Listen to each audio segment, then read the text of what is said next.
नमस्कार, बहुत स्वागत है आप सभी का वीके न्यूज पर। मैं हूं आपके साथ चेतन पाठक। इश्क ऐसी लाइलाज बीमारी है जो इंसान को अंधा भी बना देती है और वहशी भी। इश्क का अंजाम क्या होता है, ये हाल के दिनों में हमने आफताब और श्रद्धा के केस के तौर पर देखा, लेकिन आज हम आपको एक ऐसे इश्क की कहानी सुनाने जा रहे हैं जिस इश्क ने एक हंसते खेलते परिवार को न सिर्फ उजाड़ कर रख दिया बल्कि एक मासूम जिंदगी को भी बर्बाद कर दिया।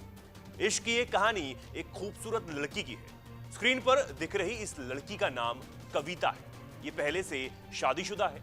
इसकी एक बेटी भी है। पति वेल्डिंग की दुकान पर काम करता था और ये खुद भी एक निजी अस्पताल में नौकरी किया करती थी। जिंदगी बड़ी हसीन थी, सब कुछ ठीक चल रहा था, लेकिन इनकी शादीशुदा जिंदगी में जब इश्क ने एंट्री मारी तो सब कुछ काफूर हो गया। खुशियां गायब हो गईं और उसकी जगह झगड़ों ने ले ली। रोज के झगड़े इतने बड़े हो गए कि पति शराब पीकर घर आने लगा और मारपीट और गाली गलौज तक करने लगा था।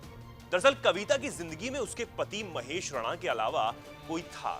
कविता को किसी और से इश्क हो गया था और इस बात की भनक उसके पति को लग चुकी थी। कविता जिस अस्पताल में काम करती थी उसी में बीमा पॉलिसी का काम देखता था विनय शर्मा। उसी विनय को कविता दिल दे बैठी थी और नाजायज इश्क दोनों के बीच पनपने लगा था। ये इश्क इतना बेखौफ हो गया था कि पति की परवाह किए बगैर कविता अपने घर पर विनय को बुलाती थी और विनय भी खुलेआम कविता से मिलने उसके घर आ जाता था। कविता के पति महेश ने कई बार इस बात का विरोध किया। कविता से तू मैं भी हुई। विनय को छोड़ने के नाम पर झगड़े मारपीट में बदले, लेकिन कविता बदलने को तैयार नहीं थी। उसे तो बस विनय चाहिए था।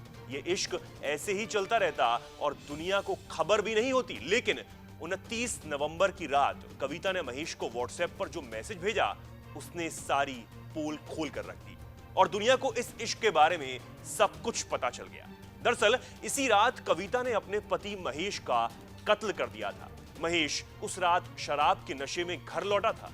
घर आते ही महेश और कविता के बीच हमेशा की तरह ही झगड़ा शुरू हो गया था और इस बार भी इस झगड़े के केंद्र में विनय ही था। बहस हमेशा की तरह खत्म हुई और दोनों अलग अलग कमरों में सोने के लिए चले भी गए। लेकिन कविता ने तो आज तो कुछ और ही तय कर रखा था। रात के करीब 11 बजे थे। कविता अपने कमरे से उठकर महेश के कमरे में गई और चैन से सो रहे महेश की छाती पर जाकर बैठ गई।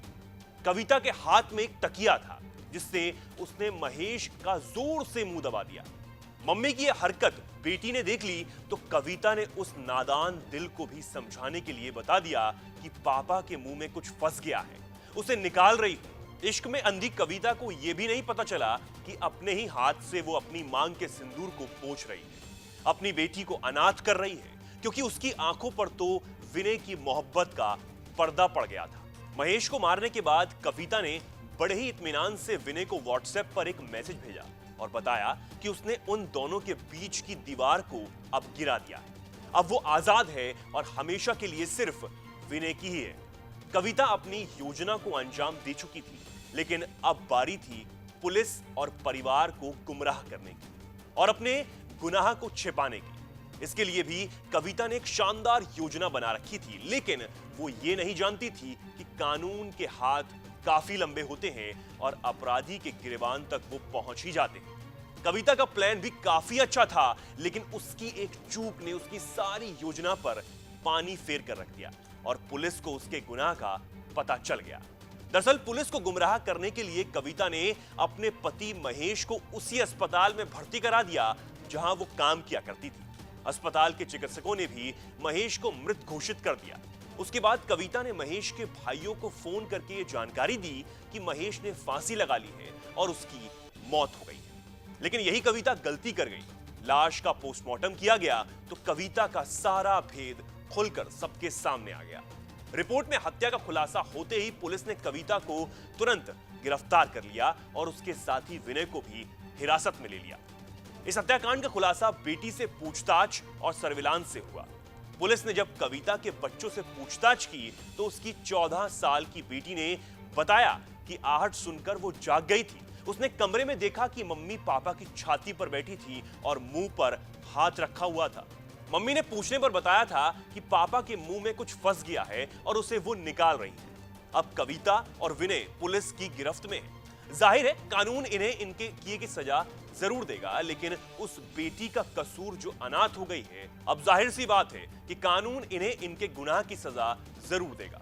लेकिन उस बेटी का क्या कसूर जो अनाथ हो गई, जिसके नाम के साथ मां के मर्डर होने का बिल्ला चस्पा हो गया? उसकी आगे की जिंदगी का क्या?